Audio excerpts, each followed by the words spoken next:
Live, and it's too late now. I'm never going to look better. So get used to it. Okay. We're an hour and almost 10 minutes late, but we're doing pretty good. Okay, for a second parking lot of Tuesday. And Happy Tuesday. Happy Tuesday, everyone. I'm happy because You're it's happy? not freezing. It is. I'm actually hot in the car because Carla is very warm. She's solar powered. Because Lon's been sitting in the co-op parking lot. Oh, we're not going shopping for 2 weeks. Yes. Because Lon's going to be in the desert. Yes. Like a holy man in the desert.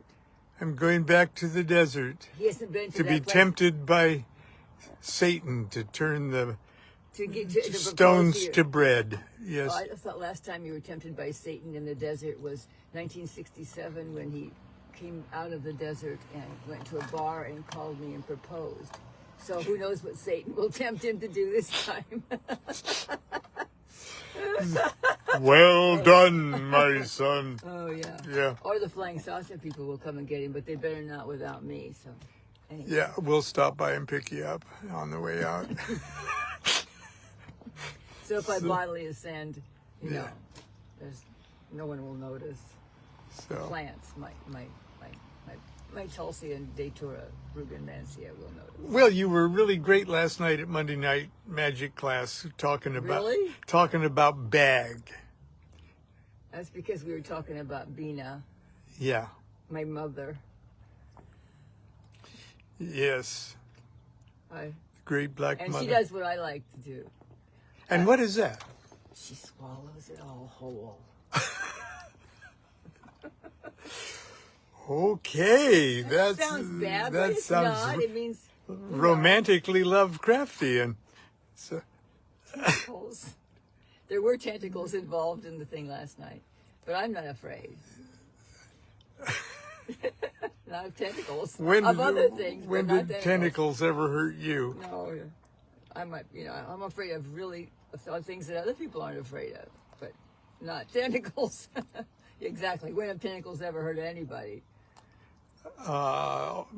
In the movies, Kirk Douglas. I'm not in the movies. Okay.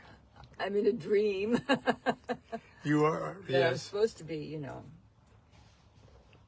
not afraid of because if I remember, it's just my stupid dream. So we got a living room full of Enochian toys getting ready to be packed up and taken to the desert. And it's having no effect on us. You don't like cluttered living rooms. No, I don't. I'm not a clean freak, but I do like order and tidiness.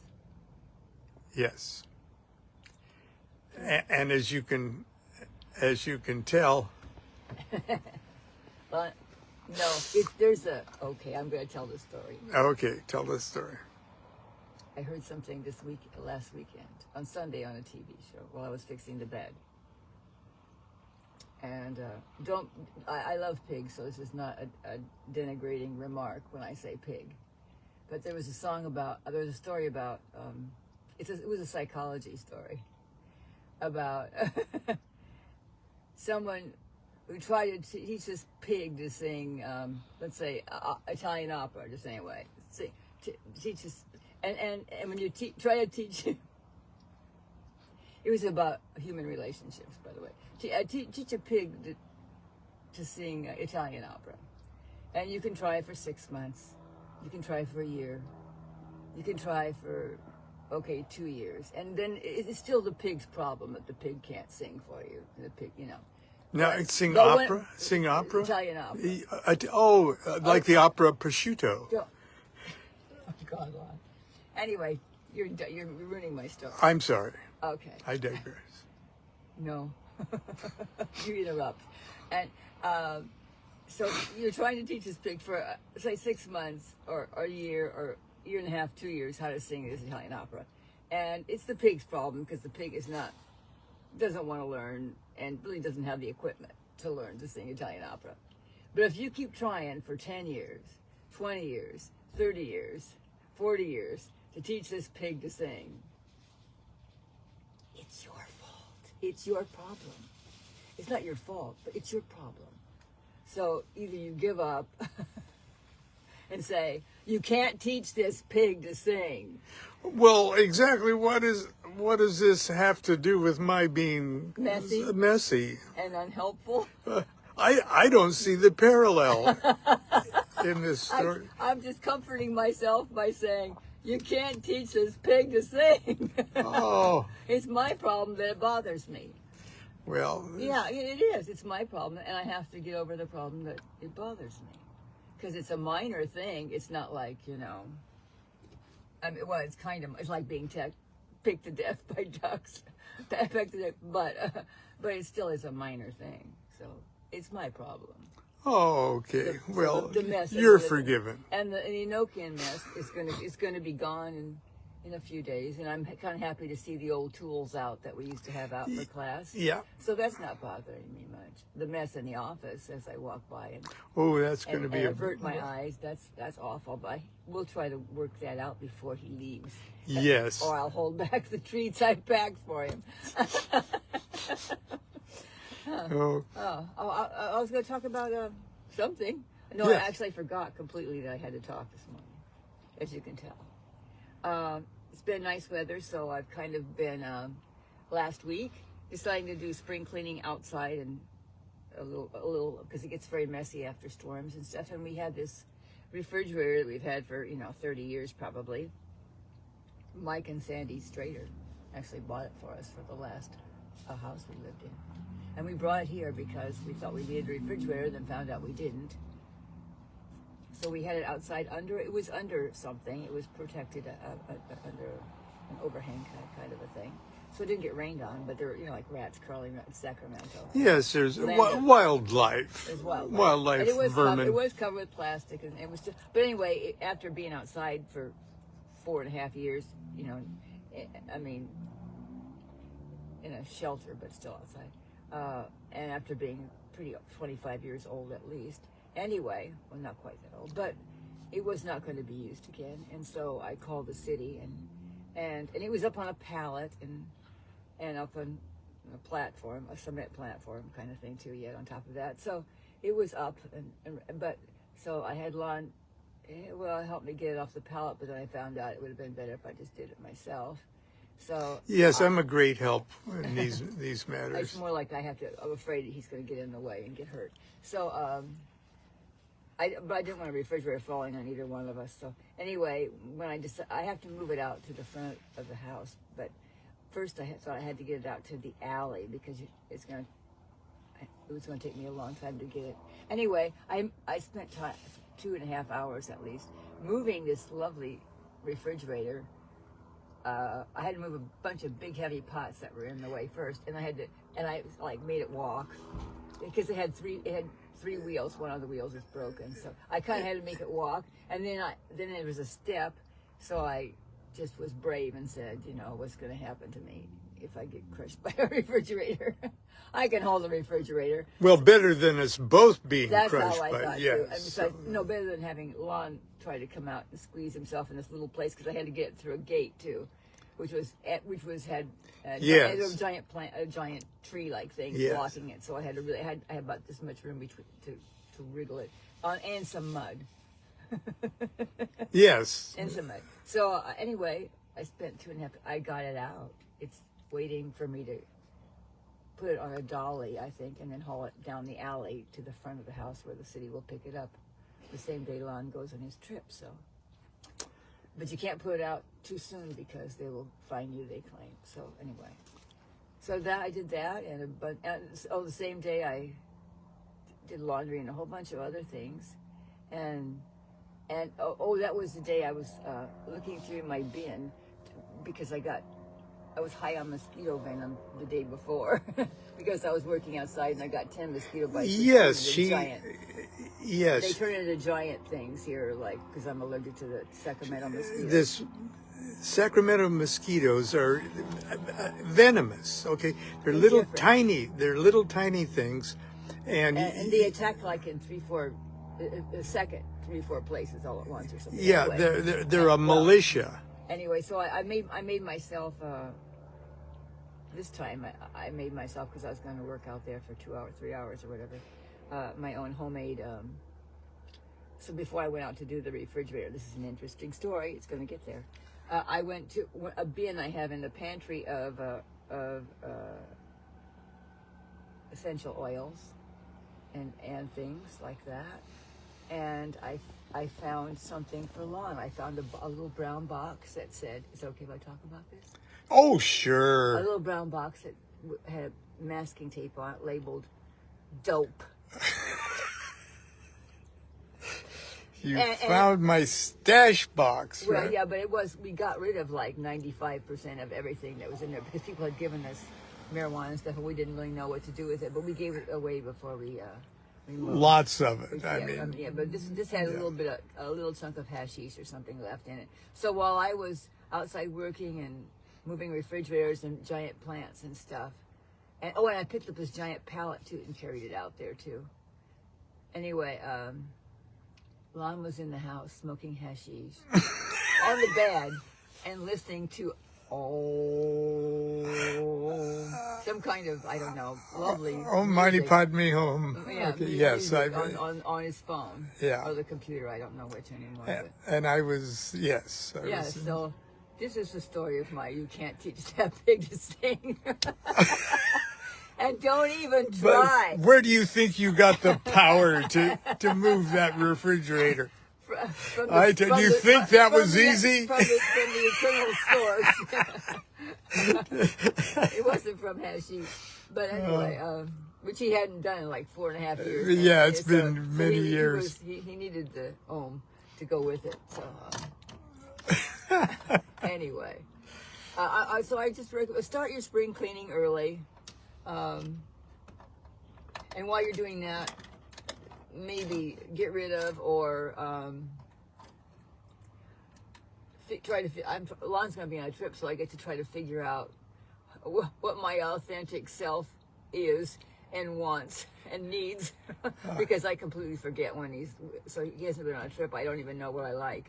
So I'm going to be trying to work on that. And I also was remembering what I got from my mother around the house stuff that informs me about who I am, or not so, but then even my great work kind of stuff, because I think my great work might have to do with what things that you like. Like I like order and tidiness and peace and joy and beauty, things like that. So, You got that written all over you.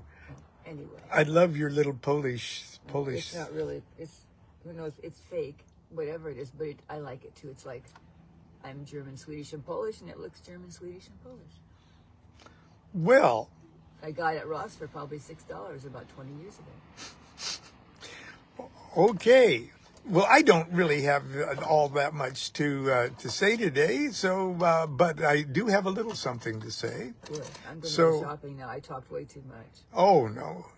But I won't see them for 2 weeks. You won't see them for 2 weeks. Well, I don't see them now. So, well, in my mind's eye. I will be doing my show every day from... It'll be an adventure. Yeah, like I did last time when I went to Cleveland. I would slip into a cloakroom or a... no restrooms, right? No restrooms. No, that would be bad taste. Okay. Am I leaving now? So I'll still be doing the show. So don't. I may be a little late or a little early sometimes, but I'll keep that up. Well, thank you, dear. I'm going to go buy vegetables that I'm going to not swallow whole. Okay, 93, dear. 93. Okay, and I'm going to try to set up my little camera here. Carla's accessory. Carla's accessory. There I am. Excuse me while I have a little sip of coffee here.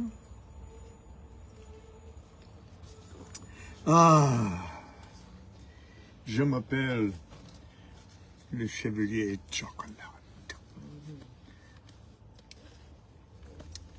This morning we're going to talk about my literary career. Really? No. Oh, okay. You were just trying to make me get out of it In, faster. in two, I'm going as fast as I can.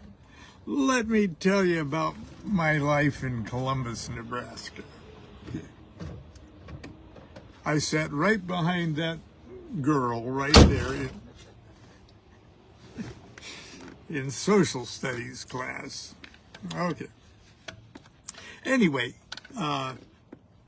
in 2001, 24 years ago, I was interviewed. It was a written interview, as I recall, by a Russian magazine. Okay, a Russian esoteric magazine. I'm not sure whatever happened to it, but it was a good interview and good questions, and I did my best to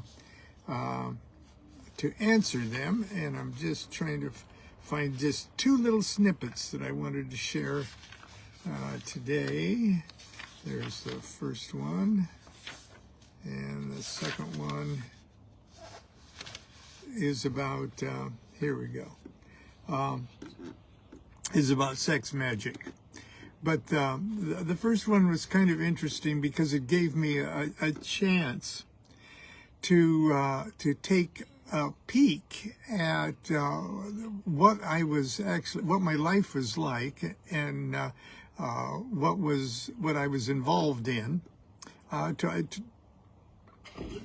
24 years ago, and it's sort of like looking back at your own diaries, only this is, what would I tell, a Russian magazine what I do?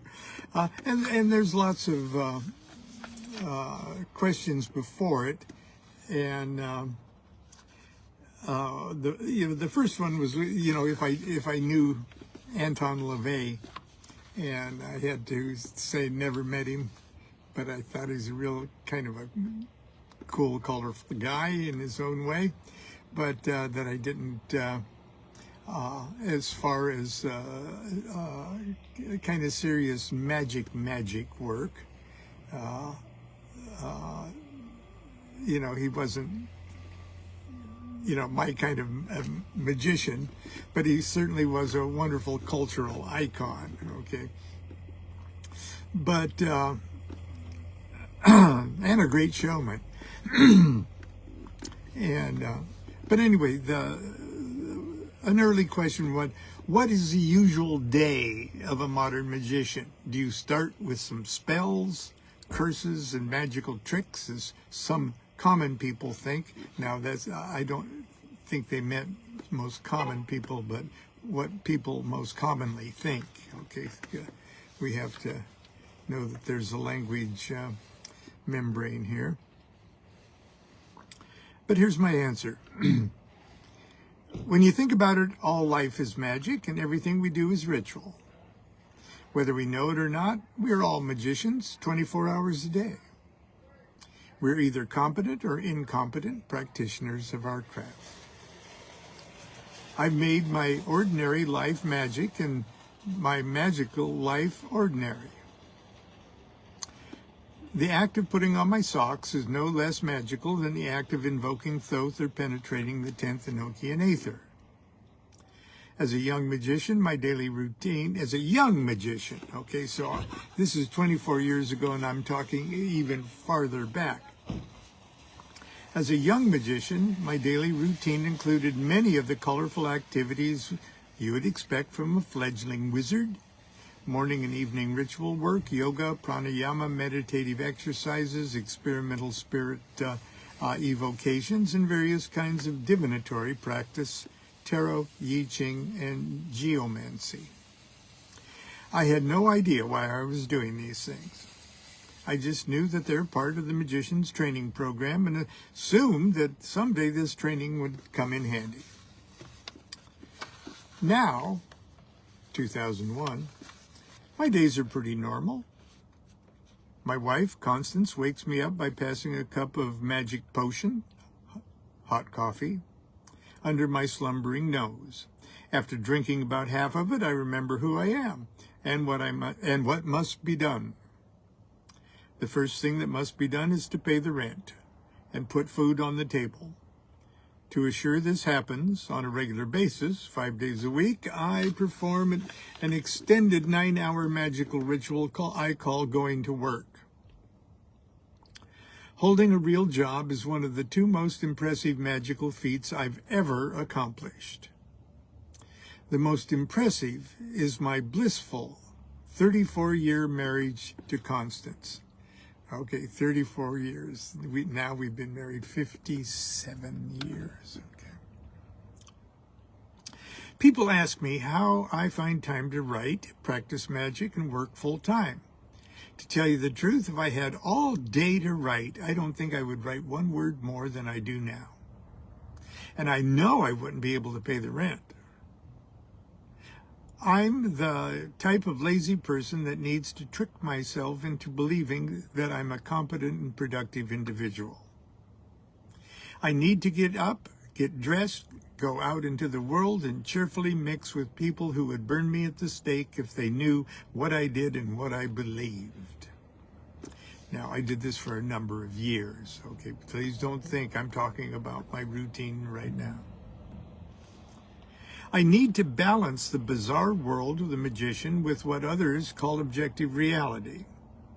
The normal world helps me to ground my magic, and my magic energizes my normal world. Over the years, I've observed that magicians who are unable to balance these 2 worlds are in very grave danger. First, they lose their sense of humor. Then they lose their minds. Yesterday was a good example of the contrasts in my life. As I drove to work in my rusty old 1977 Volkswagen camper, well, not much has changed. I'm in my 1984 Volkswagen camper right now. I drove to work while I performed my morning devotionals to the Hindu god Ganesha by chanting his holy name 108 times to the tune of Pop Goes the Weasel. I honor this god, who is the remover of obstacles, because number 1, I look like him, and number 2, he continues to arrange that my supervisor doesn't realize that I'm the worst worker in her department. I've written my last 4 books at work, including Understanding Aleister Crowley's Thoth Tarot. Yesterday morning was pretty typical. I sat at my computer and processed some paperwork. This is at work. And chatted 3 times on the telephone with my publisher. For a few years, we didn't have a home phone, even. Really, we've been pretty damn broke most of our lives, okay? We didn't even have a phone. I ran all of the OTO activities and everything else, all from the phone at work. When Israel Regarde called me to see if I might arrange that exorcism, he had to call me at work. My boss came in, a lovely, lovely woman, came in and said, Lon, there's a Dr. Regarde on the phone for you. Well, anyway, I chatted 2 or 3 times on the telephone with my publisher. At lunch, I wrote 400 words of a new book, then went back to pushing papers. I know it doesn't sound very magical, does it? The evening was more of what you might expect from a practicing magician. Around 8 p.m., my house filled with local magicians who gathered to help celebrate the feast of the 3 days of the writing of the Book of the Law. The ceremony began when Constance lit a huge bowl of fire while reciting the lovely enchantment from Crowley's Rite of Mars. I swear by Jean and by Cheen and by the space between that I will not stir from this place until the fire of God hath flamed upon the water that is upon the altar. She does it better than me because it scares the shit out of you when she does it. Anyway, then with the flames dancing wildly, I stepped to the altar and celebrated Crowley's Mass of the Phoenix, which entails the act of slashing a certain symbol onto my chest with a magical knife. I do this only one night a year. It's very bloody. Everyone seemed to love it. Does that sound more magical? You can find that on YouTube. Okay, I'll digress to say you can find that Constance lighting the thing and me doing the mass. Just do Lon and Constance DuQuette. Just Google it, you'll find it. Okay, there's just one other tiny little thing I want to read about, and it's about sex magic. And that should leave you with food for thought. Here's the question, this again from the Russian interviewer. Do you think your knowledge of sex magic could help you write a good pornographic novel? My answer is probably not. Sex magic is highly erotic, but the magic takes place on internal planes of consciousness. I'm afraid that a viable sex magic novel would not capture the imagination of an avid fan of pornography, and that a commercially viable pornographic novel would disappoint a serious student of magic. And then the next question was, does this knowledge help you in your personal life? My answer is simply, I love sex. I love magic. This knowledge is my personal life. Sometimes it helps. Sometimes it doesn't. Okay. That's it from the DuQuettes on Parking Lot Tuesday. I'll be back tomorrow, hopefully, if all goes well. And we'll see you later on. Until then, continue to be good to yourself, be good to each other. Do what thou wilt shall be the whole of the law. Love is the law, love under will.